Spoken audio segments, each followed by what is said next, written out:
نحمده ونصلي على رسوله الكريم أما بعد فأعوذ بالله من الشيطان الرجيم بسم الله الرحمن الرحيم قد أفلح المؤمنون الذين هم في صلاتهم خاشعون صدق الله العظيم۔ آج ہم پارہ نمبر 18 شروع کر رہے ہیں خلاصہ مضامین قرآن کے سلسلے میں۔ اس سے پہلے ہم 17 پارے مکمل کر چکے ہیں۔ آج پارہ نمبر 18 انشاءاللہ شروع ہو رہا ہے، اور اس میں سورت جو ہے اس کا نام سورہ مؤمنون ہے، پہلی سورت جس سے اس پارے کی ابتدا ہو رہی ہے، اور یہ مکی سورت ہے، اور اس کا نام مؤمنون اس لیے رکھا گیا کہ اس کے اندر مومنین کی صفات کو بیان کیا گیا ہے، اور اس کی پہلی آیت کے اندر یہ الفاظ آ رہے ہیں قد افلح المؤمنون، کہ یقیناً کامیاب ہو گئے وہ لوگ جو مومن ہیں۔ اس کا پس منظر یہ تھا کہ کفار نے مومنین کے اوپر، جو ایمان لانے والے لوگ تھے، ان کے اوپر ظلم و ستم کے پہاڑ توڑے تھے، اور ہر لحاظ سے ان کی ناکہ بندی کی کوشش کی تھی، اور اپنے ان کے کاروبار بڑے پھل پھول رہے تھے، اور معاشی ترقی میں وہ لوگ تھے۔ تو انہوں نے کہا کہ یہ مسلمان تو ناکام ہے، انہوں نے دین چھوڑا ہمارا، اور اس کی وجہ سے ان کی دنیا بھی گئی، اور یہ لوگ کسی بھی قسم کا ان کو فائدہ نہیں ہوا، اور ہم اپنی کاروبار میں بھی خوب ترقی کر رہے ہیں، اور معاشی ترقی سے ہم بہرہ مند ہو رہے ہیں۔ تو اس کا جواب اللہ تبارک و تعالی نے یہ دیا کہ حقیقی کامیابی تو ایمان کے ساتھ ہے۔ قد افلح المؤمنون، تم کہتے ہو کہ مومن ناکام ہو گئے، حالانکہ یہ بات نہیں ہے، بلکہ مومن کامیاب ہو گئے۔ الذین هم فی صلاتہم خاشعون، آگے اب ان مومنین کی صفات کا ذکر کیا گیا کہ کون سے مومن ہوتے کون ہیں اور وہ کیوں کامیاب ہوئے۔ تو اللہ تبارک و تعالیٰ نے ان کی صفات آگے بتلائیں۔ قد افلح المؤمنون، تحقیق کامیاب ہو گئے مومن۔ الذین هم فی صلاتہم خاشعون، وہ لوگ جو اپنی نمازوں کے اندر خشوع پیدا کرنے والے ہیں۔ والذین هم عن اللغو معرضون، اور وہ لوگ جو بے فائدہ باتوں سے اعراض کرتے ہیں، یعنی ایسے کام نہیں کرتے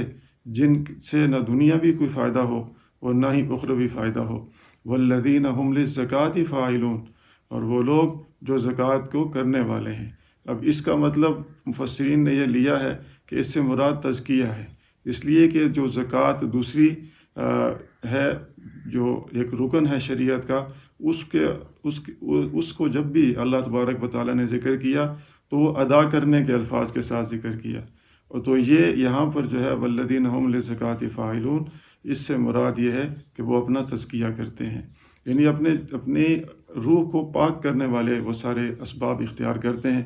جس سے ان کی روح پاک ہو جاتی ہے۔ والذین هم لفروجہم حافظون، اور مومن وہ لوگ ہیں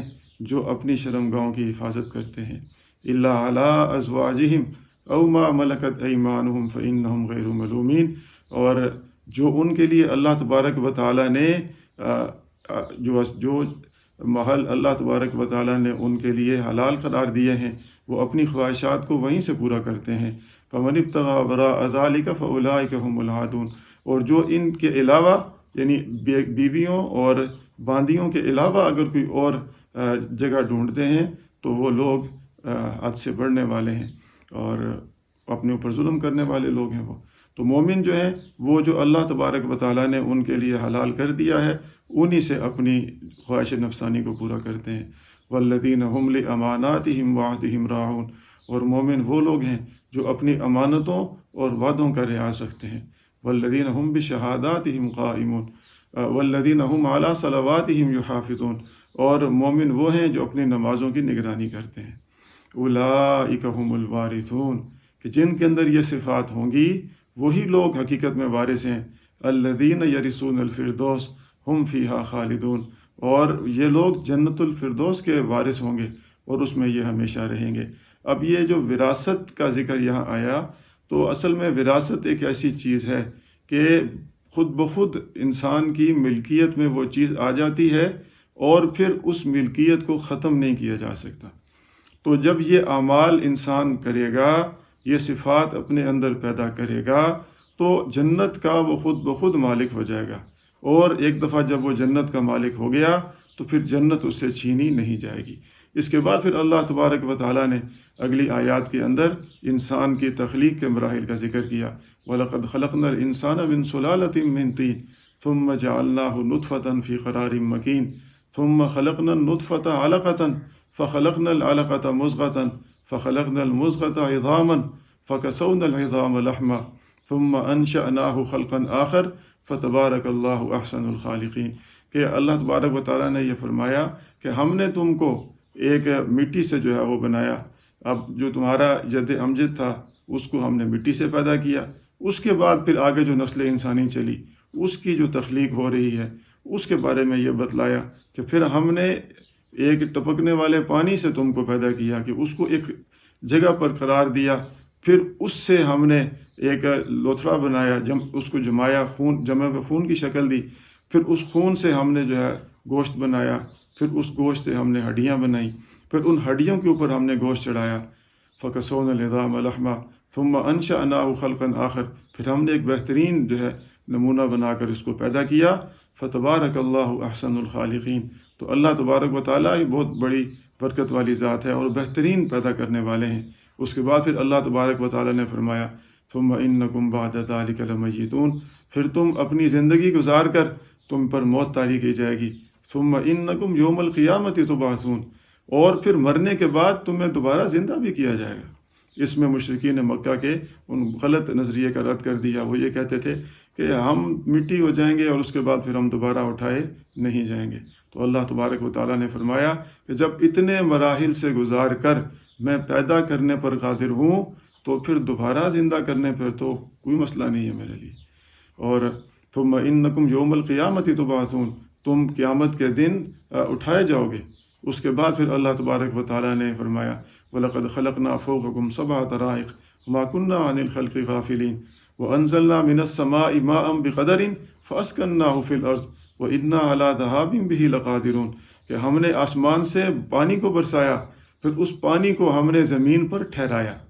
اب اگر خالی پانی برسا دیا جاتا اور پھر اس کے بعد ہمیں حکم ہوتا کہ تم اپنے لیے اس کو محفوظ کر لو تو ہم کتنا ایک محفوظ کر سکتے تھے، اور ہمارے بس کی بات ہی نہیں تھی۔ تو اللہ تبارک و تعالیٰ نے اس پانی کو پہاڑوں پر جب گرایا تو وہاں برف کی صورت میں جما دیا، اور پھر آہستہ آہستہ وہاں سے پگھلا کر ان کو ندی نالوں کی شکل میں پورا سال اللہ تبارک و تعالیٰ یہ سلسلہ جاری رکھتے ہیں، اور وہ پانی جو ہے پھر فَأَسْكَنَّاهُ فِي الْأَرْضِ وَإِنَّا عَلَىٰ ذَهَابٍ بِهِ لَقَادِرُونَ ہم تو اس کو غائب کرنے پر بھی قادر تھے۔ فَأَنشَأْنَا لَكُمْ بِهِ جَنَّاتٍ مِّن نَخِيلٍ وَأَعْنَابٍ کہ اور پھر اس کے ساتھ ہم نے یہ کھجوروں اور انگوروں کے باغات وہ پیدا کیے۔ لَكُمْ فِيهَا فَوَاكِهُ كَثِيرَةٌ وَمِنْهَا تَأْكُلُونَ کہ اس میں تمہارے لیے بہت سارے وہ ہیں۔ لَكُمْ فِيهَا فَوَاكِهُ كَثِيرَةٌ وَمِنْهَا تَأْكُلُونَ اور اس کے اندر تمہارے لیے بہت سارے پھل ہم نے پیدا کیے، اور وہ پھل تم جو ہے وہ کھاتے ہو، مختلف طرح کے پھل ہیں۔ اور پھر بتایا کہ وَشَجَرَةً تَخْرُجُ مِن طُورِ سَيْنَاءَ تَنبُتُ بِالدُّهْنِ وَصِبْغٍ لِّلْآكِلِينَ اور اسی سے ہم نے زیتون کا درخت پیدا کیا جو کہ طور سینا کے علاقے میں بکثرت پایا جاتا ہے، اور وہ کھانے والوں کے لیے سالن لے کر اگتا ہے۔ آگے اللہ تبارک و تعالیٰ نے مزید اپنی قدرت کی نشانیاں بیان کی وَإِنَّ لَكُمْ فِي الْأَنْعَامِ لَعِبْرَةً نُسْقِيكُم مِّمَّا فِي بُطُونِهَا وَلَكُمْ فِيهَا مَنَافِعُ كَثِيرَةٌ وَمِنْهَا تَأْكُلُونَ کہ تمہارے لیے تو عبرت کی چیز جانوروں میں بھی ہے کہ اس سے بھی تم نصیحت پکڑ سکتے ہو کہ ہم ان کے پیٹوں سے تمہارے لیے ایک بہترین پینے کی چیز ہم مہیا کرتے ہیں، اور اس کے علاوہ بھی تم ان سے فائدہ اٹھاتے ہو، تم ان کے اوپر سواری بھی کرتے ہو، پھر کشتیوں پہ تم سوار ہوتے ہو۔ تو یہ ساری جو چیزیں ہیں یہ تمہارے فائدے کے لیے ہم نے بنائی ہیں، تم ان سے نصیحت حاصل کر کے اللہ تعالیٰ کی ذات پر یقین کیوں نہیں کر لیتے۔ اس کے بعد پھر اللہ تبارک و تعالیٰ نے حضرت نوح علیہ السلام کے قصہ نقل کیا، اور اس کو جو ہے اجمالاً تھوڑی تفصیل کے ساتھ نقل کیا کہ وَلَقَدْ أَرْسَلْنَا نُوحًا إِلَىٰ قَوْمِهِ فَقَالَ يَا قَوْمِ اعْبُدُوا اللَّهَ مَا لَكُم مِّنْ إِلَٰهٍ غَيْرُهُ أَفَلَا تَتَّقُونَ کہ حضرت نوح علیہ السلام کو ہم نے ان کی قوم کی طرف بھیجا، اور انہوں نے اپنی قوم کو کہا کہ تم اللہ کے سوا کسی اور کی عبادت نہ کرو، کیا تم تقوی کیوں نہیں تم اختیار کرتے؟ فقال الملأ الذین کفروا من قومہ ما ھذا الا بشر مثلکم یرید ان یتفضل علیکم، وہ یہ کہتے تھے جو ان کے سردار تھے کہ یہ جو نبی ہے یہ تو ہماری طرح کا ہی آدمی ہے، یرید ان یتفضل علیکم، یہ چاہتا ہے کہ ہمارے اوپر فضیلت حاصل کر لے، ولو شاء اللہ لانزل ملائکہ، اللہ تعالیٰ کسی کو بھیجتا تو فرشتے کو بھیجتا، ما سمعنا بہذا فی آبائنا الاولین، یہ جو آپ ہمیں باتیں بتاتے ہیں ہم نے تو اپنے آباء و اجداد سے نہیں سنی۔ پھر آگے مزید انہوں نے یہ کہا کہ ان هو الا رجل بہ جنۃ فتربصوا بہ حتی حین، کہ یہ تو مجنون آدمی ہے اور اس کو چھوڑ دو۔ تو ایک خاص جب وقت ہو گیا تو پھر آپ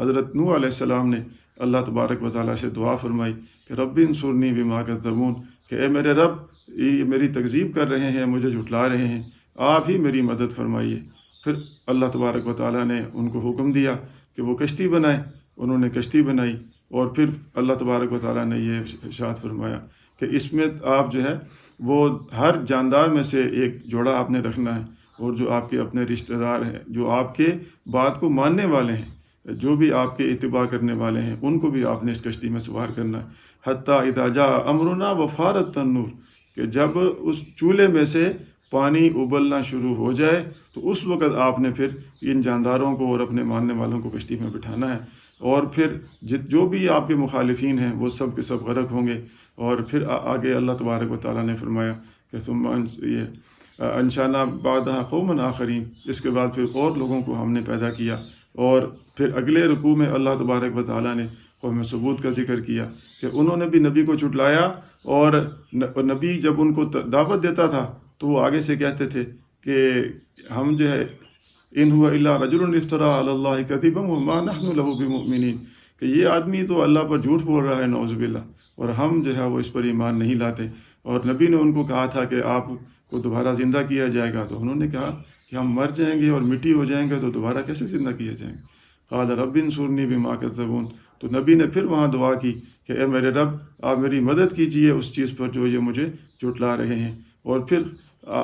اللہ تبارک و تعالیٰ نے اگلی آیات میں یہ فرمایا کہ ہم قلیل لیصبحن نادمین، بس تھوڑا ہی وقت رہ گیا ہے اور یہ بہت شرمندہ ہوں گے۔ فأخذتهم الصیحة بالحق فجعلناهم غثاء فبعدا للقوم الظالمین، کہ ان کو ایک چیخ نے لے لیا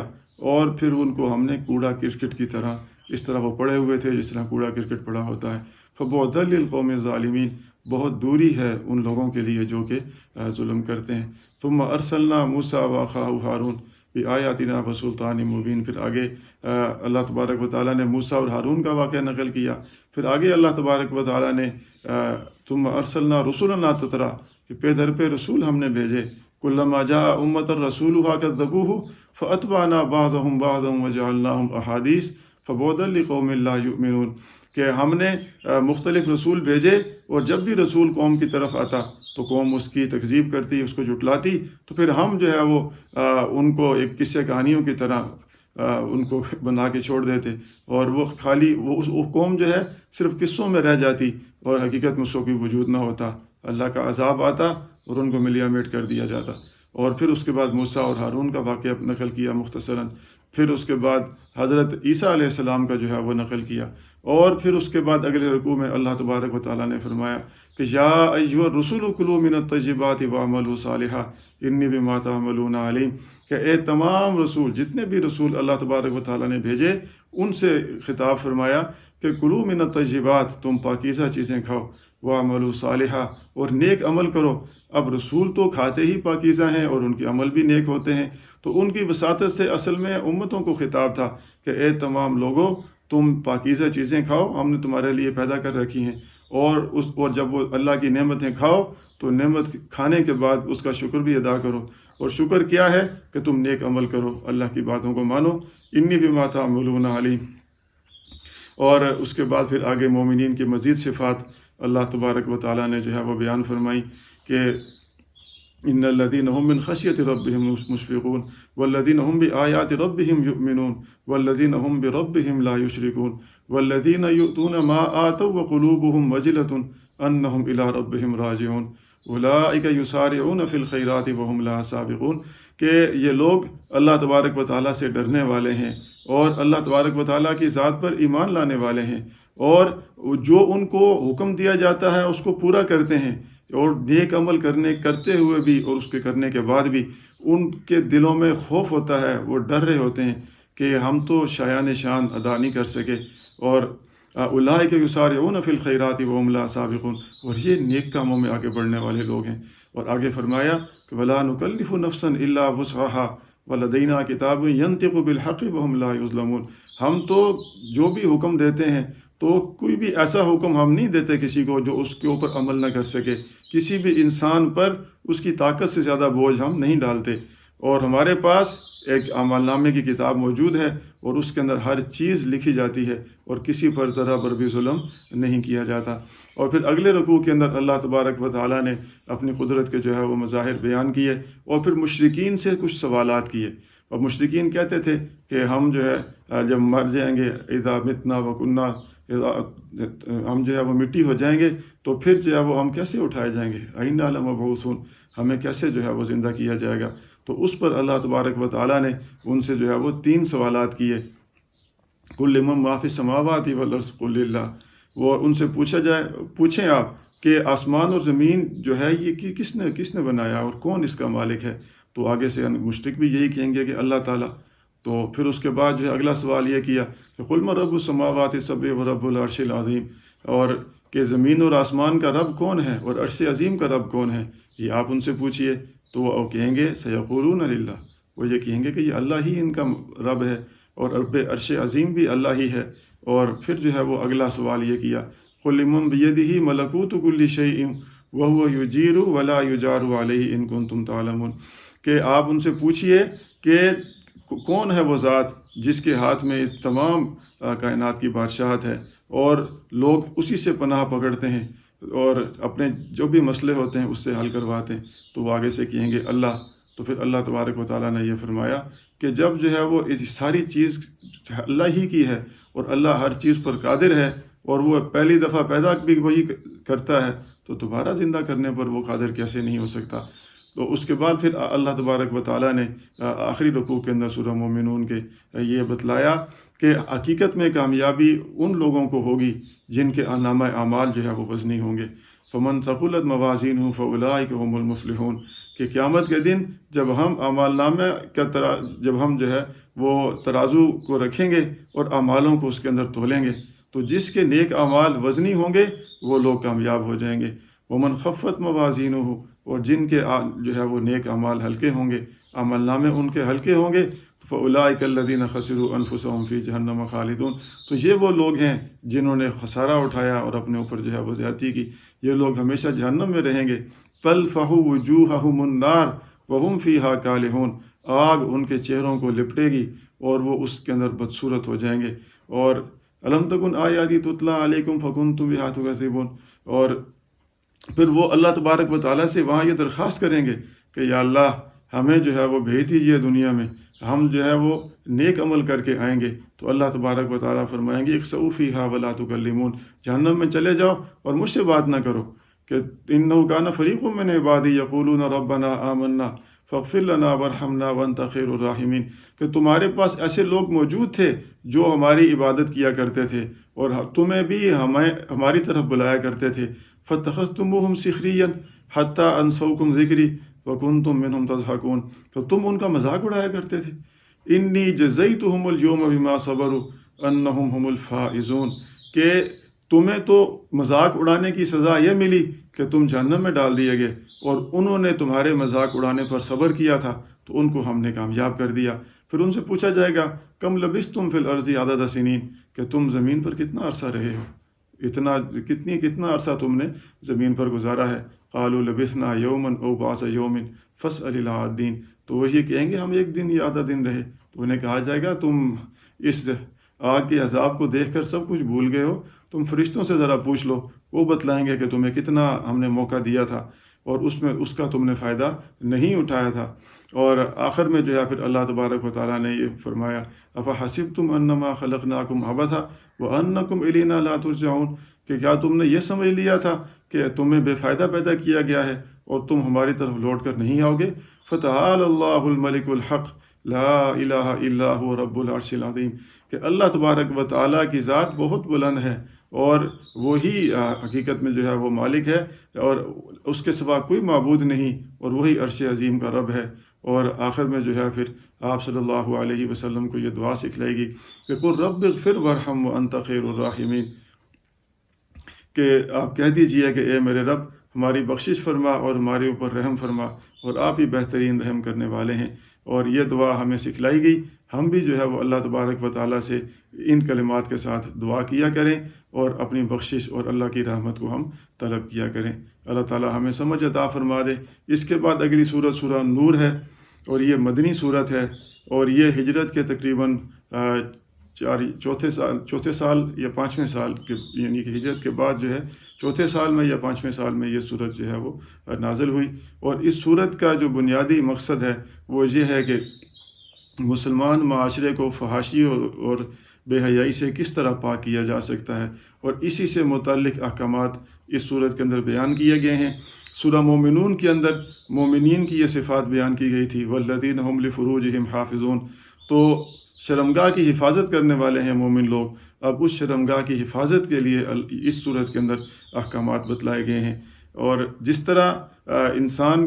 کی ضرورت اللہ تبارک و تعالیٰ نے ایک اپنی غذا کو انسان کی ضرورت بنایا ہے کہ پیٹ انسان نے بھرنا ہوتا ہے، اگر وہ حلال ذریعے سے پیٹ بھرے گا تب بھی بھر جائے گا، اور اگر وہ حلال ذریعہ اختیار نہیں کرے گا تو پھر بھی بہرحال بھوک تو لگتی ہے، تو پھر کوئی حرام ذریعہ اختیار کرے گا، اپنے پیٹ کی آگ وہ بجھائے گا۔ تو اسی طرح اللہ تبارک و تعالیٰ نے یہ خواہش نفسانی بھی انسان کی فطرت میں جو ہے وہ ڈال دی، اور اس جو جنسی تسکین حاصل کرنا یہ بھی انسان کی فطرت میں شامل ہے، اور یہ نسل انسانی کی بقا کے لیے یہ ضروری بھی ہے۔ اگر اللہ تبارک و تعالیٰ یہ مادہ نہ رکھتا انسان کے اندر تو پھر نسل انسانی کی بقا مشکل تھی۔ تو پھر اس جنسی تسکین کو حاصل کرنے کے لیے اللہ تبارک و تعالیٰ نے پھر حدود و قیود متعین کر دی کہ تم اپنی جائز رستوں سے اپنی جنسی خواہشات پوری کر سکتے ہو، اور جو بھی ناجائز رستہ اپنائے گا تو اس کے لیے پھر اللہ تبارک و تعالیٰ نے مختلف سزاؤں کا ذکر کیا۔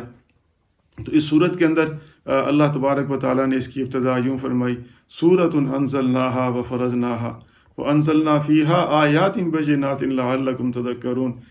کہ یہ صورت ہم نے اتاری ہے، حالانکہ پورا قرآن ہی اللہ پاک نے اتارا ہے،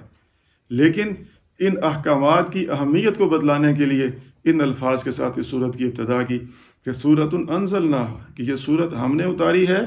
وفرضناہا، اور ہم نے اس میں تمہیں احکامات دیے ہیں، تمہارے اوپر لازم قرار دیے ہیں، وانزلنا فیہا آیات بینات، اور ہم نے اس کے اندر واضح واضح نشانیاں ہم نے اتاری ہیں، لعلکم تذکرون، تاکہ تم ان سے نصیحت پکڑو۔ تو سب سے پہلا جو حکم یہ بیان ہوا کہ الزانیۃ والزانی فاجلدوا کل واحد منہما 100 جلدہ، کہ جو بھی انسان خواہش نفسانی کو ناجائز ذرائع سے پورا کرے گا اور زنا کا ارتکاب کرے گا، تو اگر وہ غیر شادی شدہ ہو تو چاہے وہ مرد ہو یا عورت ہو، اس کی سزا یہ ہے کہ اس کو 100 کوڑے لگائے جائیں۔ اب یہ کوڑے ایک خفیہ جگہ پہ نہیں، بلکہ وَلْيَشْهَدْ عَذَابَهُمَا طَائِفَةٌ مِّنَ الْمُؤْمِنِينَ، کہ لوگوں کے سامنے چوک میں ان کو کوڑے مارے جائیں تاکہ ان سے دوسرے جو ہے وہ عبرت پکڑیں اور مسلمانوں کی عزتیں محفوظ ہوں، اور لوگوں کے جو وہ خاندان وہ اجڑنے سے بچ جائیں اور لوگوں کی عزتیں محفوظ ہو جائیں۔ تو جب ایک کو سزا ملے گی تو باقی خود ہی اس سے بچ جائیں گے۔ اور اس کے بعد پھر آگے یہ فرمایا کہ تم رشتہ داری کرنے میں پاک دامنی کو جو ہے وہ مد نظر رکھو، اور دین کو جو ہے مد نظر رکھو، اور الزانی لا ينکح الا زانیۃ او مشرکہ والزانیۃ لا ينکحها الا زان او مشرک وحرم ذلک علی المؤمنین۔ اس کے بعد پھر جو ہے وہ تیسرا حکم یہ بتلایا کہ اگر جو ہے وہ کسی نے کسی پر الزام لگا دیا زنا کا، تو پھر اس کو ثابت کرنے کے لیے اس کو 4 گواہ پیش کرنے پڑیں گے۔ یہ سزا تو سخت ہے، لیکن یہ ایسے نہیں ہے کہ کوئی بھی شخص کسی پر الزام لگا کر اس کو جو ہے وہ سزا دلوا دے اور اس کی عزت کا اور اس کو نقصان کروا دے۔ تو اللہ تبارک و تعالیٰ نے اس کے اوپر بھی حفاظت کا یہ پہرا لگا دیا کہ کسی پر بھی بغیر شرعی ثبوت کے آپ زنا کا الزام نہیں لگا سکتے۔ والذین یرمون المحصنات ثم لم یأتوا بأربعة شہداء فاجلدوہم 80 جلدہ۔ کہ جو پاک دامن عورتوں پر الزام لگاتے ہیں اور اس کے بعد اس الزام کو ثابت کرنے کے لیے وہ لوگ 4 گواہ پیش نہیں کر سکتے تو فجلدوہم 80 جلدہ، تو ان کو 80 کوڑے مارے جائیں۔ ولا تقبلوا لهم شہادتا ابدا، اور اس الزام لگانے کی وجہ سے پوری زندگی ان کی گواہی قبول نہیں کی جائے گی۔ وَأُولَٰئِكَ هُمُ الْفَاسِقُونَ، اور یہ لوگ جو ہیں وہ فاسق ہیں۔ اور إِلَّا الَّذِينَ تَابُوا مِن بَعْدِ ذَلِكَ وَأَصْلَحُوا، ہاں اگر وہ توبہ کر لیں تو پھر ان کا گناہ تو چلیں کم ہو جائے گا، لیکن گواہی پھر بھی قبول نہیں ہوگی، پوری زندگی کے لیے وہ مردود الشہادت ہو جائیں گے اس الزام لگانے کی وجہ سے۔ اور اس کے بعد پھر اگر کوئی شخص اپنی بیوی کو غلط کام میں ملوث دیکھ لیتا ہے اور اس کے پاس تو گواہ نہیں ہوں گے تو اس کا پھر کیا کیا جائے گا؟ کسی نے اپنے گھر میں دیکھ لیا کہ اس کی اہلیہ جو ہے کسی کے ساتھ مصروف ہے اور اس نے رنگے ہاتھوں پکڑ لیا، تو اب اس کو ثابت کرنے کے لیے کیا کرنا پڑے گا؟ تو اس کے بارے میں اگلی آیات کے اندر احکامات دیے گئے کہ والذین یرمون ازواجہم ولم یکن لہم شہداء الا انفسہم، کہ اب انہوں نے اپنی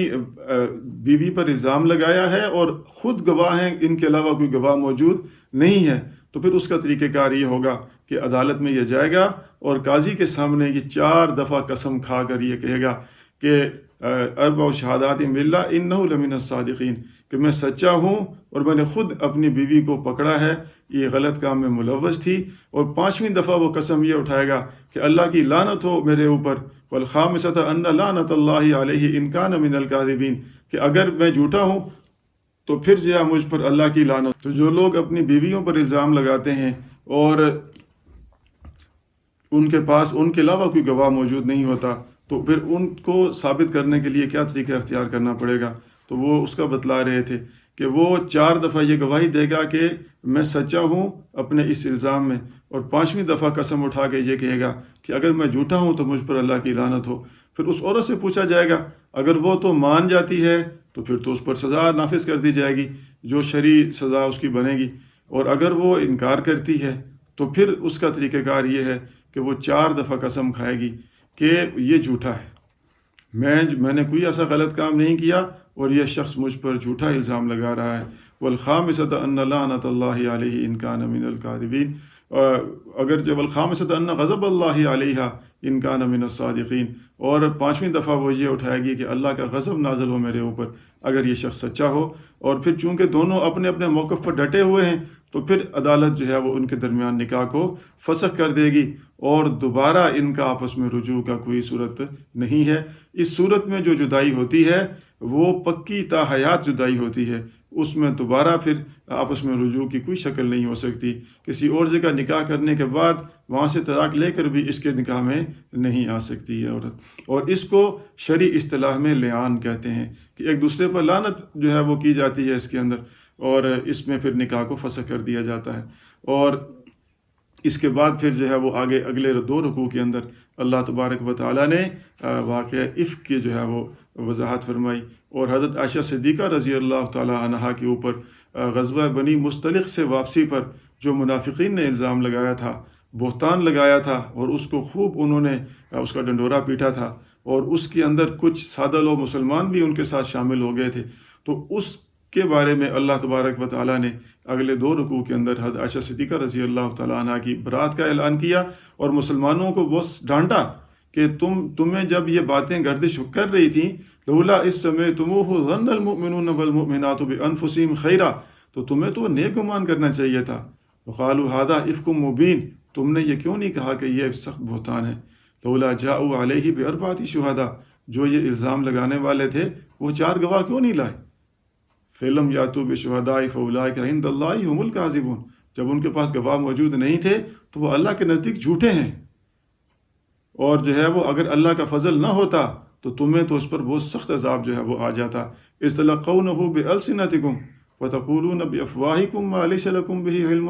جب تم آپس میں اس کا تذکرہ کر رہے تھے اور اپنے منہ سے وہ الفاظ ایسے نکال رہے تھے جس کا تمہیں علم نہیں تھا، اور جو ہے وہ تو تم اس کو ہلکا سمجھ رہے تھے۔ وَتَحْسَبُونَهُ هَيِّنًا وَهُوَ عِندَ اللَّهِ عَظِيمٌ، تو وہ تو اللہ کے نزدیک بہت بڑی جو ہے وہ یہ بات ہے۔ لولا اذ سمعتموہ قلتم ما یکون لنا ان نتکلم بہذا، جب تمہیں یہ بات پہنچی تھی چاہے وہ کسی نے بھی پہنچائی تھی، فوراً تمہیں کہنا چاہیے تھا کہ ہم تو اس بارے میں کوئی بات نہیں کرتے۔ سبحانک ھذا بہتان عظیم، کہ پاک ہے اللہ کی ذات، اور یہ تو بہت بڑا بہتان ہے۔ یعظکم اللہ ان تعودوا لمثلہ ابدا ان کنتم مؤمنین، اللہ تعالیٰ تمہیں نصیحت کرتا ہے کہ آئندہ ایسی غلطی نہ کرنا اگر تم ایمان رکھنے والے ہو۔ وَيُبَيِّنُ اللَّهُ لَكُمُ الْآيَاتِ وَاللَّهُ عَلِيمٌ حَكِيمٌ۔ اور پھر آگے فرمایا کہ ان الذین یحبون ان تشیع الفاحشۃ فی الذین آمنوا لہم عذاب علیم، وہ لوگ جو پسند کرتے ہیں اس بات کو کہ مومنوں کے اندر فحاشی کو پھیلانا چاہتے ہیں، تو اللہ تبارک و تعالیٰ نے فرمایا کہ ان کے لیے دردناک عذاب ہے فی الدنیا والآخرہ، دنیا میں بھی اور آخرت میں بھی۔ واللہ یعلم وانتم لا تعلمون، اللہ تعالیٰ بہتر جانتا ہے اور تم لوگ نہیں جانتے۔ اور پھر اس کے بعد آگے اگلے رکوع میں فرمایا یا ایھا الذین آمنوا لا تتبعوا خطوات الشیطان، کہ اے ایمان والو تم شیطان کی پیروی نہ کرو، اور جو بھی شیطان کی پیروی کرتا ہے تو شیطان تو بری باتوں کا حکم کرتا ہے۔ اور پھر اس کے بعد آگے اللہ تبارک و تعالیٰ نے جو ہے وہ یہ فرمایا وَلَا يَأْتَلِ أُولُو الْفَضْلِ مِنْكُمْ وَالسَّعَةِ، اسے ان آیات کے اندر کہ اگر جو مسلمان اس کے اندر ملوث تھے تو انہوں نے توبہ کر لی ہے، تو اب اس کے بعد ان کی توبہ جب اللہ پاک نے قبول کر لی، تو اگر تم ان کے ساتھ کوئی مالی مدد پہلے کر رہے تھے تو اب تم ان سے اپنے ہاتھ کو نہ روکو۔ اصل میں حضرت مصطح رضی اللہ تعالیٰ عنہ ایک صحابی تھے، یہ حضرت ابوبکر صدیق کے رشتہ دار تھے، اور یہ بھی منافقین کی باتوں میں آ کر ان کے ساتھ شامل ہو گئے، اور حضرت عائشہ صدیقہ رضی اللہ تعالیٰ عنہ پر الزام میں یہ بھی شامل تھے، اور ان کی مالی امداد کیا کرتے تھے حضرت ابوبکر صدیق رضی اللہ تعالیٰ عنہ۔ تو جب حضرت ابوبکر صدیق رضی اللہ تعالیٰ عنہ کو یہ پتہ چلا کہ یہ بھی شامل ہیں، تو آپ نے قسم کھا لی کہ میں اس کی مالی مدد نہیں کروں گا۔ تو اس پر پھر اللہ تبارک و تعالیٰ نے یہ آیات اتاری کہ آپ جو ہے وہ ان کی مدد سے ہاتھ نہ روکیں، اور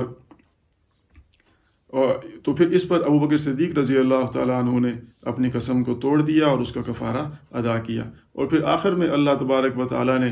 یہ ایک ضابطہ بتلا دیا کہ الخبیثات للخبیثین والخبیثون للخبیثات والطیبات للطیبین والطیبون للطیبات، کہ پاکیزہ عورتیں پاکیزہ مردوں کے لیے ہیں اور خبیث عورتیں خبیث مردوں کے لیے ہیں، یہ ایک ضابطہ ہے۔ تو جب نبی پاک دامن ہے تو اس کی اہلیہ اور اس کی زوجہ بھی پاک دامن ہوگی۔ اور پھر جو ہے اگلے رکوع کے اندر اللہ تبارک و تعالیٰ نے مزید اس سلسلے میں احکامات بتائے زنا کو روکنے کے لیے، جو احکامات ہیں اسی سلسلے کی کڑی آگے یہ بتلایا کہ کسی کے گھر بھی جب تم جاؤ تو تم بغیر اجازت کے داخل نہ ہو۔ لا تدخلوا بیوتا غیر بیوتکم حتی تستأنسوا وتسلموا علی اہلہا ذالکم خیر لکم ان کنتم تعلمون، کہ جب بھی تم کسی کے گھر جاؤ تو پہلے ان کو آہٹ کرو، آواز دو اور سلام کرو، اور جب وہ سلام کا جواب دیں اور تمہیں اجازت دیں تو پھر اندر داخل ہو، اور اگر وہ سلام کا جواب نہیں دیتے، یعنی اندر سے کوئی جواب نہیں آتا یا وہ ملنے سے انکار کر دیتے ہیں، تو تم واپس آ جاؤ، یہی تمہارے لیے بہتر ہے۔ اور پھر یہ بتایا کہ ایسے گھر میں اگر تم داخل ہو جہاں تمہارا سامان وغیرہ پڑا ہوتا ہے اور وہاں پر اور کوئی رہنے والا نہیں ہوتا، تو اس میں پھر تم بغیر اجازت کے بھی داخل ہو سکتے ہو۔ اور پھر آگے اللہ تبارک و تعالیٰ نے مومنین اور مومنات کو الگ الگ حکم دیا کہ وہ اپنی نگاہوں کو نیچی رکھیں، یعنی کہ زنا کو روکنے کے لیے پہلا جو پہرا ہے وہ نگاہ پر جو ہے وہ پہرا بٹھائیں گے، تو پھر آگے زنا تک جو ہے انسان نہیں پہنچتا۔ جب نظروں کی حفاظت ہوگی، جب نگاہیں نیچی ہوں گی تو کسی غیر پر جب پڑیں گی نہیں، جب پڑیں گی نہیں تو پھر جو ہے وہ اس کے بارے میں خیالات نہیں آئیں گے تو بندہ اس کی طرف جائے گا نہیں، جب جائے گا نہیں تو پھر زنا تک پہنچے گا نہیں۔ تو اس لیے پہلے ہی قدم پر روک دیا گیا، قل للمؤمنین یغضوا من ابصارہم ویحفظوا فروجہم، آپ کہہ دیجئے مومنوں کو کہ اپنی نگاہوں کو نیچی رکھیں اور اپنی شرمگاہوں کی حفاظت کریں، اور نگاہیں نیچی ہوں گی تو شرمگاہ کی حفاظت ہوگی۔ پھر وقل للمؤمنات یغضضن من ابصارہن، اور اب مومن عورتوں سے بھی کہہ دیجئے کہ اپنی نظروں کو نیچی رکھیں اور اپنی شرمگاہوں کی حفاظت کریں۔ پھر ان کو بتلا دیا کہ وہ اپنا جو ہے وہ ظاہری جو زینت ہے، یعنی چہرہ اور اپنے ہاتھ کن کے سامنے کھول سکتی ہیں، تو وہ بتلایا کہ وہ اپنے خامندوں کے سامنے زینت کا اظہار کر سکتی ہیں، پھر اپنے والد کے سامنے، اور خامند کے والد کے سامنے بھی ظاہری یعنی چہرہ کا پردہ نہیں ہے ان سے، اور اپنے بھتیجوں کے سامنے، بھانجوں کے سامنے، اور یا پھر مسلمان عورتوں کے سامنے، او نسائہن او ما ملکت ایمانہن، یا اپنی باندیوں کے سامنے بھی اپنا جو ظاہری یعنی کہ چہرہ وغیرہ ہے یہ کھول سکتی ہیں۔ تو اس سے یہ معلوم ہوا کہ کافر عورتوں سے پردہ ضروری ہے اور ان کے سامنے اپنے جو ہے وہ زینت کا اظہار نہیں کرنا چاہیے۔ اور پھر ان کو یہ بتلایا گیا کہ وَلَا يَضْرِبْنَ بِأَرْجُلِهِنَّ لِيُعْلَمَ مَا يُخْفِينَ مِنْ زِينَتِهِنَّ، کہ جب نکلیں تو زور زور سے اپنے پاؤں کو نہ ماریں تاکہ ان کی اگر کوئی زیور وغیرہ پہنا ہو تو اس کے بارے میں لوگوں کو پتہ نہ چلے۔ اور پھر آگے مزید اس احکامات کے سلسلے میں یہ حکم دیا وَأَنكِحُوا الْأَيَامَ مِنكُمْ وَالصَّالِحِينَ مِنْ عِبَادِكُمْ وَإِمَائِكُمْ، کہ جو بھی تم میں سے نکاح کے قابل ہیں ان کا تم نکاح کرو۔ جب نکاح کرو گے تو ان کی خواہشات جائز ذریعے سے پوری ہوں گی تو وہ غلط راستے پر جائیں گے ہی نہیں۔ اور اگر اس سلسلے میں تم پریشان ہو کہ ان کے پاس مال نہیں ہے تو وہ کیسے وہ اپنا گزارا چلائیں گے، تو اللہ تبارک و تعالیٰ نے یہ فرمایا کہ ان یکونوا فقراء یغنیہم اللہ من فضلہ واللہ واسع علیم، کہ اگر وہ فقیر ہیں، ضرورت مند ہیں، تو اللہ تعالیٰ اپنے فضل سے ان کو غنی کر دے گا، اور اللہ تعالیٰ بہت وسعت والا ہے اور جاننے والا ہے۔ اور پھر جو ہے وہ اگر پھر بھی تمہیں یہ ہے کہ کیسے جو ہے وہ کریں، تو پھر جب تک وہ اپنے آپ کو یعنی کہ فقر سے وہ نکلے نہیں تب تک پھر اپنی حفاظت کرے اور غلط راستے پر نہ جائے۔ اور پھر اگلے رکوع میں اللہ تبارک و تعالیٰ نے اللہ نور السماوات والارض مثل نورہ کمشکات فیہا مصباح، یہ جو ہے وہ اپنے نور کا جو ہے وہ بیان فرمایا کہ اللہ تعالیٰ آسمانوں اور زمین کا جو ہے وہ نور ہے، اور پھر اس کی مثال دی کہ جس طرح ایک لالٹین کی مثال ہم لے لیتے ہیں، چراغ جو ہے چراغ کے اندر تیل وہ ایسے درخت کا تیل ڈالا گیا ہو جو بالکل باغ کے درمیان میں ہوتا ہے، تو اس کا تیل اتنا خالص ہوتا ہے کہ وہ فوراً آگ کو جو ہے وہ قبول کرتا ہے اور اس سے خوب وہ روشنی نکلتی ہے۔ تو اسی کی مثال دے کر جو ہے وہ اللہ تبارک و تعالیٰ نے ایمان والوں کے نور کے جو ہے وہ بتلایا، اور پھر ان کی صفت یہ بیان کی کہ رجال لا تلہیہم تجارت ولا بیع عن ذکر اللہ وإقام الصلاۃ وإیتاء الزکاۃ، کہ ایسے لوگ ہیں کہ ان کو اللہ تبارک و تعالیٰ کے ذکر سے نہ تو تجارت ان کو مصروف کرتی ہے اور نہ ہی جو ہے وہ ان کو خرید و فروخت اللہ تبارک و تعالیٰ کے ذکر سے غافل کرتی ہے، اور جیسے ہی اذان ہوتی ہے تو اپنی تجارت کو چھوڑ کر، اپنی خرید و فروخت کو چھوڑ کر مسجد کی طرف چلے جاتے ہیں اور نماز پڑھتے ہیں، زکوٰۃ دیتے ہیں۔ اور پھر اس کے بعد اللہ تبارک و تعالیٰ نے مختلف اپنی قدرت کی نشانیاں بتلائیں کہ کس طرح جو ہے وہ بادلوں کو اللہ تبارک و تعالیٰ پیدا کرتے ہیں، پھر وہ ہواؤں کے سہارے وہ چلتے ہیں، اور پھر بارشیں مختلف جگہوں پر برستی ہیں، اور یہ سب چیزیں اللہ تبارک و تعالیٰ کی تسبیح بیان کرتی ہیں۔ جب یہ سب چیزیں اللہ کی تسبیح بیان کرتی ہیں تو اے لوگو تم بھی جو ہے ان سے نصیحت پکڑو اور تم بھی اللہ تبارک و تعالیٰ کی ذات پر ایمان لے آؤ، اور اپنے یہ غلط جو نظریات ہیں ان کو تم چھوڑ دو۔ اور پھر اگلے رکوع کے اندر اللہ تبارک و تعالیٰ نے مومن لوگوں کی جو ہے وہ صفات بتائیں کہ انما المؤمنون الذین آمنوا باللہ ورسولہ واذا کانوا معہ علی امر جامع لم یذهبوا حتی یستأذنوا،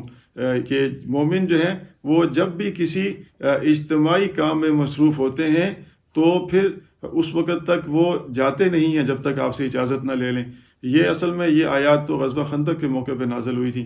کہ غزوہ خندق کے موقع پر سب مل کر خندق کھود رہے تھے، تو جو منافقین تھے وہ انہوں نے تو ہیلے بہانوں سے وہ آئے ہی نہیں، اور مومن جو مل کر ساتھ کام کر رہے تھے تو وہ پھر اجازت لے کر جاتے تھے۔ تو پھر فرمایا گیا کہ فَإِذَا اسْتَأْذَنُوكَ لِبَعْضِ شَأْنِهِمْ، اگر وہ اپنی کسی کام کے لیے آپ سے اجازت مانگتے ہیں تو فَأْذَن لِمَنْ شِئْتَ مِنْهُمْ وَاسْتَغْفِرْ لَهُمُ اللَّهُ، تو آپ ان کو اجازت دے دیجئے اور ان کے لیے اللہ تبارک و تعالیٰ سے استغفار کیجئے۔ اور اسی صورت کے اندر اللہ تبارک و تعالیٰ نے مومنین سے یہ وعدہ بھی کیا کہ وعد اللہ الذین آمنوا منکم وعملوا الصالحات لَيَسْتَخْلِفَنَّكُمْ فِي الْأَرْضِ كَمَا اسْتَخْلَفَ الَّذِينَ مِنْ قَبْلِهِمْ، کہ اللہ تعالیٰ نے وعدہ کیا ہے ان لوگوں کے ساتھ جو تم میں سے ایمان لائے اور انہوں نے نیک عمل کیا کہ وہ ان کو ضرور زمین کے اندر خلافت عطا فرمائیں گے، اور اللہ تبارک و تعالیٰ نے پھر وہ خلافت عطا فرمائی بھی۔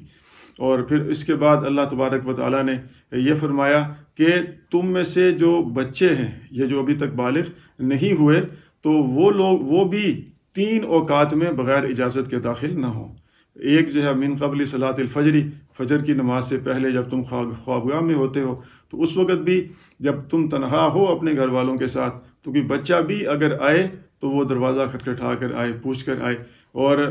دوپہر کے وقت جو ہے جب تم آرام کر رہے ہوتے ہو، اور عشاء کے بعد کا وقت، کہ ان اوقات کے اندر یہ بچے بھی پوچھ کر آئیں، بغیر پوچھے نہ آئیں۔ اور پھر اس رکوع کے اندر آگے اللہ تبارک و تعالیٰ نے یہ فرمایا کہ وہ خواتین جو کہ اب نکاح کی قابل نہیں رہی، یعنی کافی عمر رسیدہ ہو گئی ہیں، تو وہ اگر جو ہے وہ اپنا پردہ کچھ کم کرنا چاہیں تو وہ کر سکتی ہیں، اور البتہ اگر وہ پردے کا اسی طرح اہتمام کریں جس طرح کہ پہلے سے وہ کر رہی ہیں تو اس میں کوئی حرج ہے، اس میں زیادہ ان کے لیے بہتر ہے۔ اور پھر یہ کہ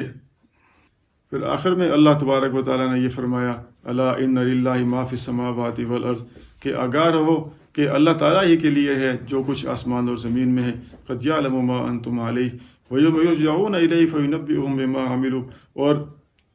اس دن جو ہے وہ سب کے سب اس کی طرف لوٹ کر آؤ گے، پھر جو جو عمل ان لوگوں نے کیا ہوگا اللہ تبارک و تعالیٰ ان کو اس کے بارے میں بتلائے گا۔ واللہ بکل شیء علیم، اللہ تعالیٰ ہر چیز کے بارے میں علم رکھتا ہے۔ اور انہی آیات پر سورہ نور کا اختتام ہوتا ہے۔ اس کے بعد سورہ فرقان ہے،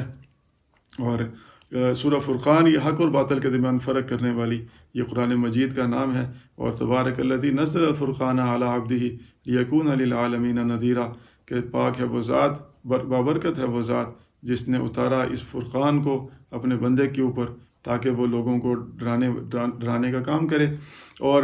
پھر اس میں آگے جو ہے وہ مشرکین سے خطاب کیا گیا، اور ان کے مختلف فضول قسم کے جو ان کے اعتراضات تھے ان کو نقل کیا گیا۔ وہ یہ کہتے تھے ما لہذا الرسول یأکل الطعام ویمشی فی الاسواق لولا انزل الیہ ملک فیکون معہ نذیرا، یا کہ یہ اس رسول کو کیا ہو گیا، یہ بھی بازاروں میں چلتا پھرتا ہے اور جو ہے وہ کھاتا پیتا ہے ہماری طرح، ہماری طرف تو کسی فرشتے کو بھیجنا چاہیے تھا۔ اور او یلقا الیہ کنز او تکون لہ جنت یأکل منہا، یا اس کے پاس کوئی بڑا خزانہ اس کو دیا جاتا، یا ایسے باغات ہوتے جس سے وہ کھاتا پیتا۔ اور پھر یہ کہ وہ کہتے تھے کہ یہ تو یہ ایسا شخص ہے کہ جس کے اوپر جو ہے وہ جادو کر کے جس طرح کسی کو پاگل کر دیا جاتا ہے، تو اسی طرح یہ جو ہے وہ پاگل ہیں۔ تو ان کے مختلف جو ہے وہ اعتراضات کو نقل کیا گیا، اور پھر اس کے بعد جو ہے وہ ان کا مسکت جواب بھی دیا گیا، اور یہ بتلایا گیا کہ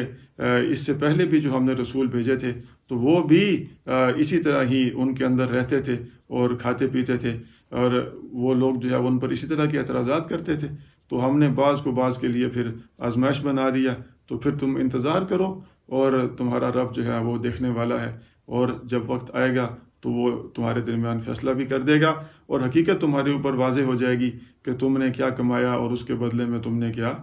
فائدہ اٹھایا اور کیا نقصان تم نے اٹھایا۔ اللہ تبارک و تعالیٰ سے دعا ہے کہ اللہ تعالیٰ ہمیں سمجھنے کی اور اس کے اوپر عمل کرنے کی توفیق عطا فرمائے۔ وآخر دعوانا ان الحمد للہ رب العالمین۔